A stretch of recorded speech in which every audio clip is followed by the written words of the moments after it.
Time now for sports on 104.7 The Cave. Here's Ned Reynolds. Mike, the intern, Ned Reynolds, in the studio on a Wednesday morning. Man, this week is flying by, but that's because we had Monday off. Anyway, it's no surprise that going into the game on Sunday, the Chiefs are not the favored team because smart money says a lot of the starters are going to take the weekend off. If, in fact, they take the entire weekend off, I really think that, and although he has not said anything yet, Andy Reid will probably play his starters, I'm going to guess a quarter, maybe a quarter and a half, just to keep their balance and keep their rhythm going. But, yeah, the starters should be benched after that. And, yeah, the Los Angeles Chargers are a 2-point favorite. I wouldn't touch this game, though. There's just too many variables involved. There's nothing really to be gained by winning or losing. It doesn't make a bit of difference. I would suspect that Mahomes, maybe a quarter and a half, and then Blaine Gabbert, who is his backup, and a very good quarterback in his own right, will come in and play. But, hey, it's a meaningless game in terms of standings. Now, they are professionals. They're getting paid for it. But the fact is that it doesn't mean a thing as far as postseason is concerned. The Chiefs will be playing next weekend.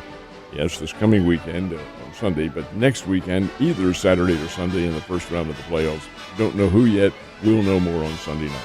Yes, we will, and then we will talk about who we will face at home. We do get a home game because we locked in the third, and then depending on what happens with the other games, and then of course if we win, we'll see. But it might be on the road.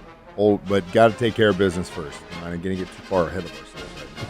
NFL still has the financial backing to a pair of college all-star games. It's kind of a way for them to see who they should be going after. It's kind of a combine, if you will. In one case, that is right. That's the Senior Bowl in Mobile, Alabama. Both the All-Star games that the NFL does back are both the same weekend, which is very interesting in my opinion. But be that as may, February 1st and February 3rd.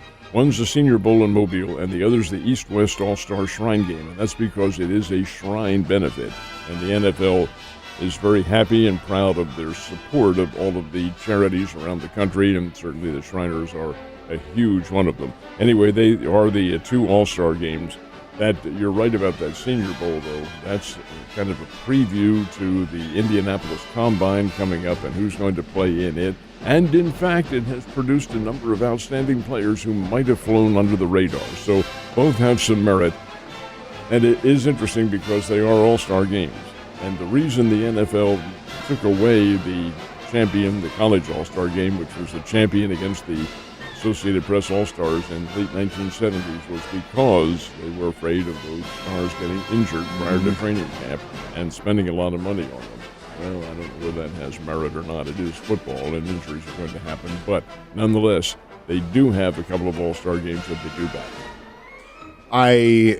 It's kind of one of those things, you see these kids, especially in the games on Monday, just giving everything they can to try and get to a national championship. And some don't care if they're going to play in the league next year or not. They just want to win, and you got the guys that sat out and said, no, I'm worth millions, and I'm going to get paid. I've worked my butt off to get here, and that's just what it's about. The choice is yours, my friend. This year, the national championship, speaking of, is going to be in Houston.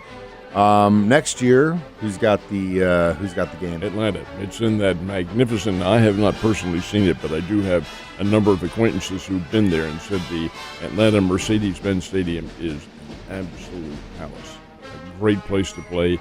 It is like most of the other new ones, Mike. It has a lot of glass surrounding it, and the natural light does come in, but it's filtered.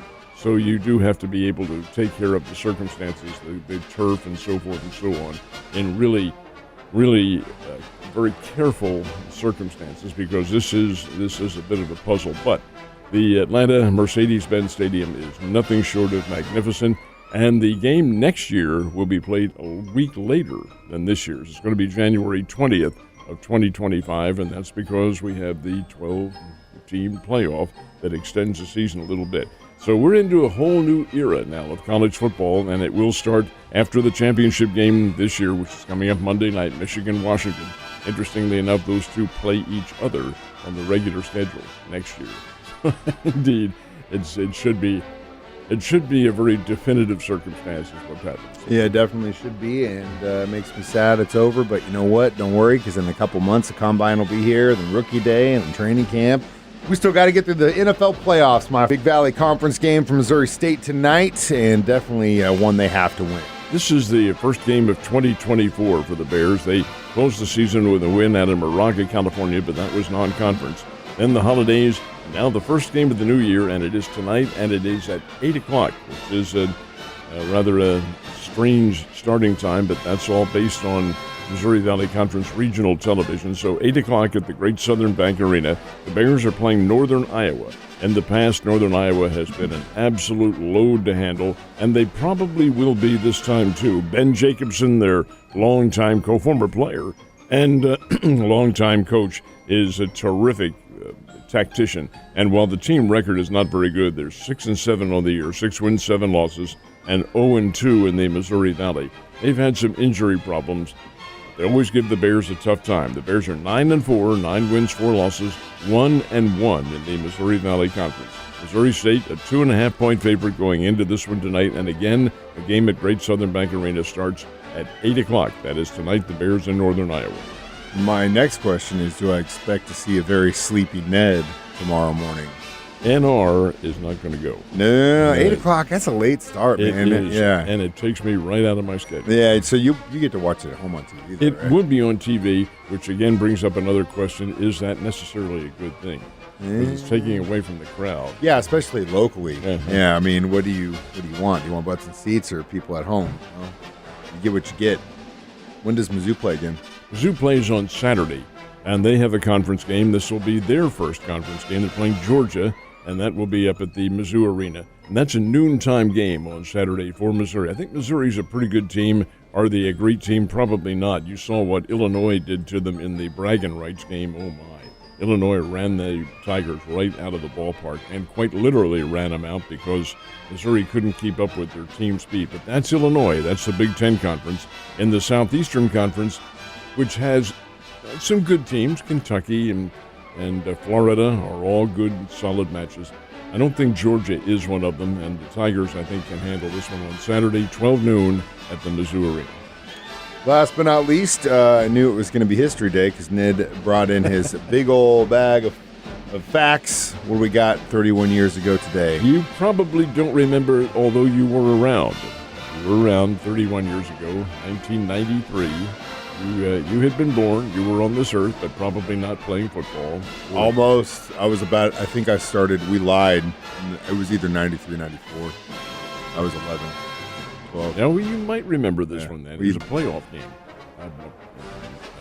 A playoff game in the American Football League, which is what it was known as at the time.